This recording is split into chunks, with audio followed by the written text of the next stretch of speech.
And helpers union ఆధ్వర్యంలో రాష్ట్ర వ్యాప్తంగా 1,00,000 మంది అంగన్వాడీ అమ్మలక్కలందరూ కూడా తమ కనీస వేతనాలు పెంచాలని, ఉద్యోగ భద్రత కల్పించాలని, అంగన్వాడీ సెంటర్ను బలోపేతం చేయాలని, పేద ప్రజలకు ఇస్తున్నటువంటి పౌష్టికాహారం మెనూ ఛార్జీలు పెంచాలని ఈరోజు రాష్ట్ర వ్యాప్తంగా నిరవధికంగా ప్రభుత్వం తప్పని గత్యంతరం లేని పరిస్థితుల్లో సమ్మెలోకి నెట్టింది. ప్రజానీకం అందరూ కూడా మన గ్రామీణ ప్రాంతాల్లో మన పిల్లలకి, మన పేదలకి, కష్టజీవులకి తోడుగా ఉండి అనేక సమస్యల మీద పరిష్కారం కోసం మనకు సర్వీస్ చేస్తున్నటువంటి అంగన్వాడీలు చేస్తున్నటువంటి న్యాయమైన పోరాటానికి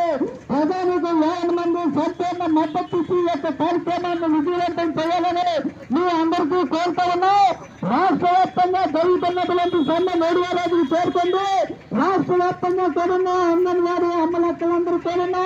ప్రభుత్వం మా సమస్యల పరిష్కారం చేయాలి, కనీస వేతనం పెంచాలి, మాకు ఇస్తున్నటువంటి